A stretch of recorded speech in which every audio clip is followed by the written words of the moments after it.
Education के साथ जो सबसे बड़ी रिक्वायरमेंट है इस जीवन में वो है पर्सनालिटी। सिर्फ शिक्षा के बल पर आप कुछ नहीं कर पाओगे, लेकिन अगर शिक्षा नहीं भी है और पर्सनालिटी है तो आप राजा बन सकते हो। हमारे युवा भाइयों की बहनों की एक बहुत बड़ी समस्या है, उनको बड़ा कंफ्यूजन होता है इस 3 वर्ड में, जीविकोपार्जन, एम्बिशन, गोल। गोल मतलब आपका लक्ष्य। Modi ji lower middle class से आते हैं, Mulayam Singh Yadav lower middle class से आते थे, Lalu Yadav lower middle class से आते थे और इतनी ऊंचाई पे सब पहुंच गए। आपके जीवन में कॉन्सेप्ट क्लियर होने चाहिए। 70% युवा हमारे डिप्रेशन का शिकार। पता है भगवान सपने बंद आंखों में क्यों देता है? क्योंकि अगर तुम्हारे सपने किसी को पता चल जाएं, इन कलाम साहब कहते हैं कि खुली आंखों से सपना देखो। व्यक्तित्व मतलब P = P। पर्सनालिटी मतलब जो प्रेशर को हैंडल कर ले। आलोचना एक बहुत ही प्यारी चीज है, क्रिटिसिज्म। लोग समझ नहीं पाए इस देश में आलोचना का मतलब, लेकिन आलोचना एक बड़ी प्यारी चीज है, बहुत प्यारी। आलोचना और बुराई, मैं तो बुराई का भी स्वागत करता हूं, लेकिन आलोचना का तो जबरदस्त समर्थक हूं। आपको जहां भी लगे कि मेरी बात में तर्कसंगत नहीं है, एविडेंस नहीं है, लॉजिक नहीं है, लॉजिक होना बड़ी बात नहीं होती है, एविडेंस होना बड़ी बात होती है। आपको कहीं लगे कि यार ये जो बात आपने कही इसके पीछे एविडेंस क्या है, तो आप जरूर, जहां भी आपको लगे कि मैं गलत था, मैं तर्कसंगत नहीं था, मेरे पास साक्ष्य नहीं थे, तो आप सभी लोगों का कि जो आलोचना होगी वो उसका हमेशा स्वागत होगा। लेकिन एजुकेशन के साथ जो सबसे बड़ी रिक्वायरमेंट है इस जीवन में वो है पर्सनालिटी, व्यक्तित्व। सिर्फ शिक्षा के बल पर आप कुछ नहीं कर पाओगे। सिर्फ शिक्षा के बल पर आप नौकर हो सकते हो, लेकिन अगर शिक्षा नहीं भी है और पर्सनालिटी है तो आप राजा बन सकते हो। कितनी बड़ी बात है ये। इस देश में लोग पर्सनालिटी पर उतना ध्यान नहीं देते, लेकिन शिक्षा आपको संवारती है, आपके सोचने की क्षमता को बढ़ाती है, आपका विकास करती है, उसमें कोई दो राय नहीं है। लेकिन व्यक्तित्व एक बहुत बड़ा पहलू है। आज जिस मुद्दे पर मैं आपसे चर्चा करने जा रहा हूं, हमारे युवा भाइयों की बहनों की एक बहुत बड़ी समस्या है, उनको बड़ा कंफ्यूजन होता है इस 3 वर्ड में,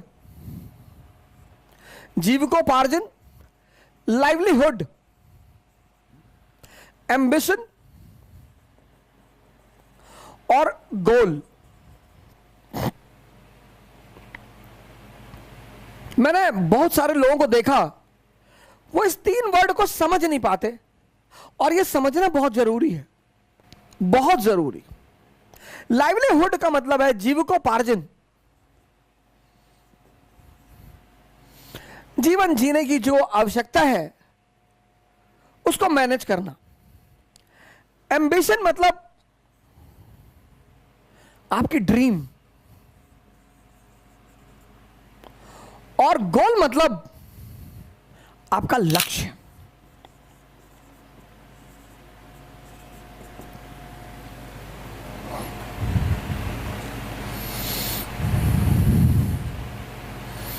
हमारे जो युवा भाई बहन है वो इस तीनों शब्द को लेकर बहुत बहुत ज्यादा परेशान है, बहुत ज्यादा, बहुत ज्यादा। अब इन तीनों में फर्क क्या है? इसमें अगर आप उलझे तो आप गए। जैसे मैं मिडिल क्लास से आता हूं, लोअर मिडिल क्लास,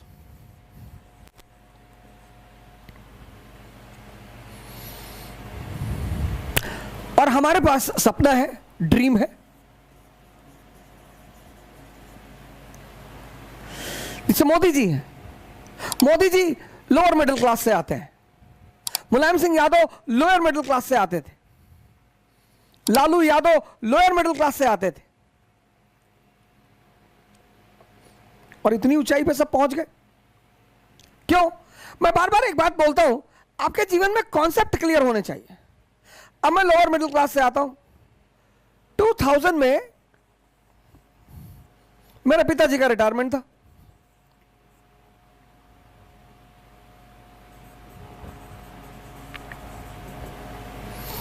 जो कि बहुत सारे लोगों के साथ यह परिस्थिति होती है। एक दबाव होता है, एक प्रेशर होता है, और प्रेशर का परिणाम कभी अच्छा नहीं होता। प्रेशर का जो दुर्भाग्य है, प्रेशर ये बहुत खराब चीज है। प्रेशर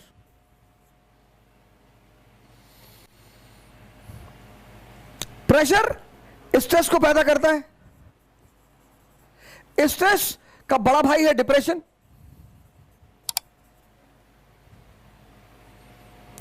और डिप्रेशन अगर क्रॉस कर जाए अपनी लिमिट तो इंसैनिटी, पागलपन।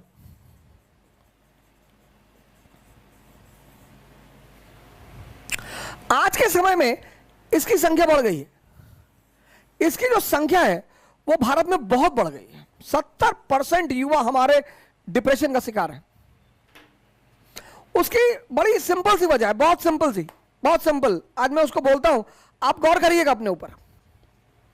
जैसे आप मेरी तरह एक सामान्य परिवार से आते हैं, तो जब 2000 में पिताजी रिटायर हुए, बहन उसको भी पढ़ाना है, वो भी पढ़ाई कर रही है, फिर उसकी शादी करनी है। एक मध्यम वर्गीय परिवार में ये सब चुनौतियां होती हैं। अब हमारे मां बाप ऐसे हैं जो हमसे ये नहीं कहते कि भैया हम कुछ कर नहीं पाएंगे। इसलिए जितने भी मध्यम वर्ग परिवार के लोग हैं, अगर उनके सपने बड़े हैं, गौर से सुनिएगा, जितने भी मध्यम वर्ग परिवार के लोग हैं, अगर उनके सपने बड़े हैं, तो आप इसकी जल्दी से जल्दी, एज सून एज पॉसिबल व्यवस्था करें।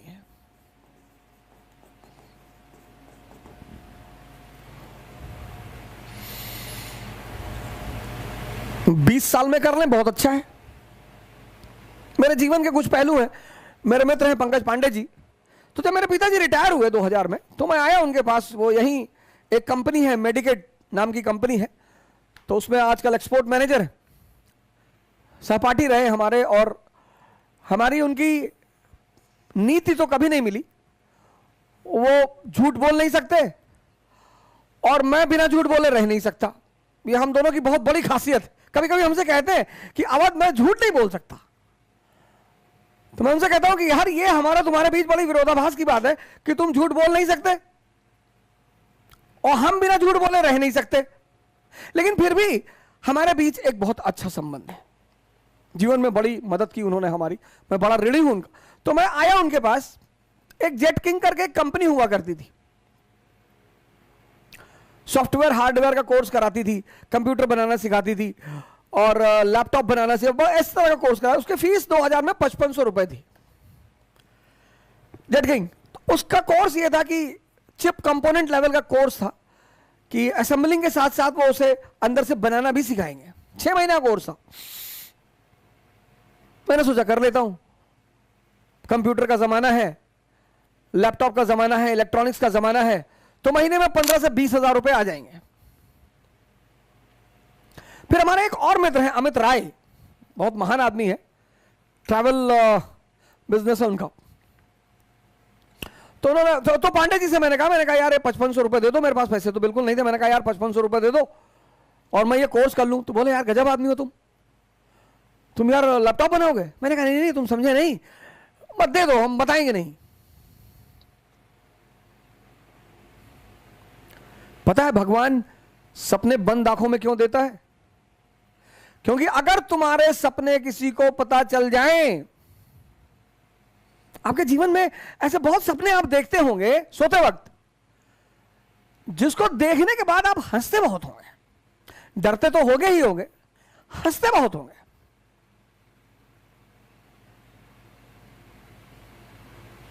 लेकिन कलाम साहब कहते हैं कि खुली आंखों से सपना देखना चाहिए। इसीलिए तो मैं आपसे कहता हूं ऑटोबायोग्राफी पढ़ो, बायोग्राफी पढ़ो।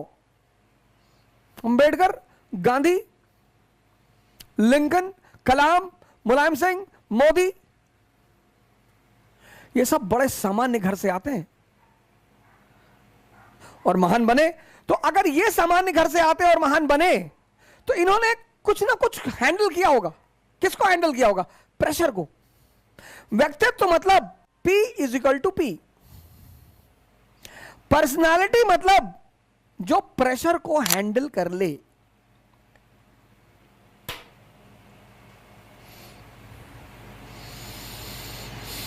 P is equal to P।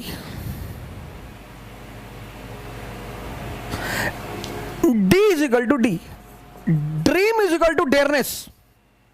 बड़ा सपना देखना हर आदमी के बस की बात नहीं होती, और बड़े सपनों की पूर्ति में टाइम लगता है।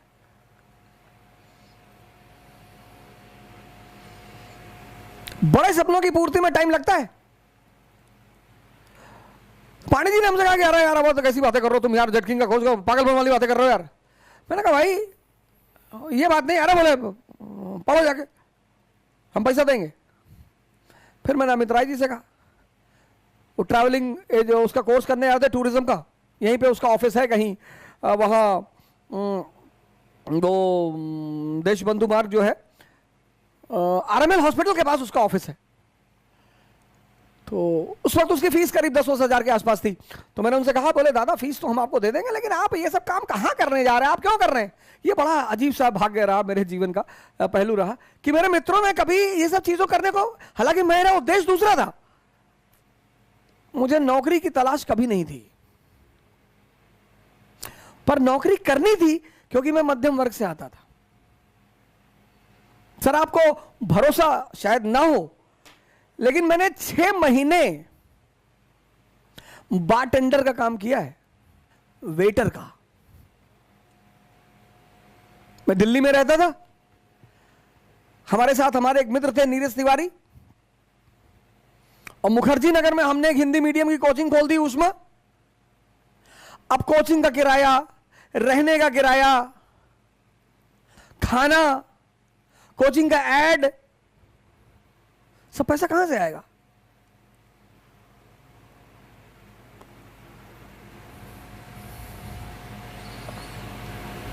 तो दिल्ली के एक होटल में बारटेंडर का काम किया सर। सैलरी बहुत कम मिलती थी सर, टिप बहुत ज्यादा मिलती थी। सैलरी बहुत कम मिलती थी सर। शाम को 7 बजे मैं गुड़गांव आता था और रात को 3 बजे मैं वापस घर पहुंचता था, और सुबह 8 बजे मैं क्लास ले जाता था। और सर किसी को नहीं, सर किसी को नहीं, मेरी पत्नी को मुझे हर महीने पैसे भेजना होता था। मेरी बच्ची, पहली बच्ची जो मेरी बड़ी वाली बेटी है, उसका जन्म हो चुका था, उसको पैसा भेजना होता था। यह है जीविकोपार्जन। यह छोटा नहीं होता सर। आप शर्मिंदा बिल्कुल ना हो कि लोग क्या सोचेंगे। खाने को देते हैं, लोग भाड़ में जाएं, कुछ भी सोचें, अपने सपनों को पूरा करना है।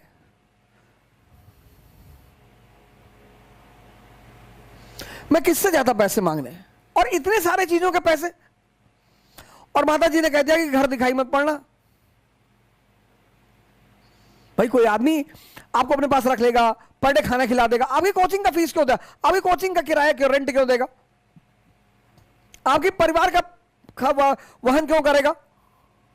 तो आप जैसे ही 21 साल क्रॉस करें, 21 साल याद रखें, आप जैसे ही 21 साल के हो जाएं, आप इस पर ध्यान दें तुरंत। यह सबसे बड़ी चुनौती और बाधा है मध्यम वर्ग के लोगों के लिए।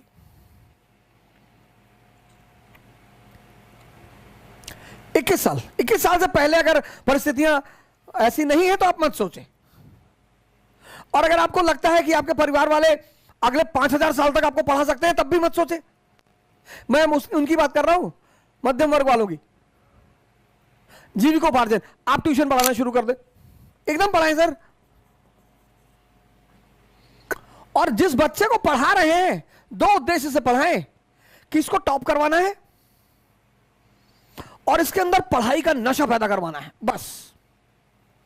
सर ऐसे ऐसे पेरेंट्स हैं रुपयों का पहाड़ खड़ा कर देंगे आपके सामने। कभी भी स्टूडेंट के सामने बदमाश मत बनिए। जो बड़े होनहार स्टूडेंट होते हैं कभी कभी बड़े बदतमीज होते हैं। टीचर कभी कभी चिड़चिड़ा हो जाता है। टीचर शिक्षक हो ही नहीं सकता, कोच हो ही नहीं सकता, हो ही नहीं सकता। मैं तो पिछले 20 साल से देख रहा हूं क्लास में एक से एक लड़के। शायद शायद शायद कोई ऐसी घटना घटी हो जब मैंने किसी को क्लास में कुछ कहा हो। शायद शायद ऐसी घटना घटी हो जब मैं क्लास में गुस्सा हुआ हूं। सर लोग मुझसे गाली की कोचिंग लेते थे, सर गाली देने की कोचिंग। आज जब कभी कभी YouTube पे लोग मुझे गाली देते हैं, इस गाली का सम्मान देते हैं, वो भी सम्मान है सर, तो मुझे बड़ी हंसी आती है कि मित्र तुम अभी नीचे वाली पायदान पे हो, मैं छोड़ चुका हूं, चलो आओ ऊपर आओ, फिर मुकाबला होगा। अभी तुम सीढ़ी के निचले पायदान पे खड़े हो, तो अगर मैं तुमको गाली दे दूंगा तो मैं तुम्हारी पोजीशन पे आ जाऊंगा, तुम सफल हो जाओगे।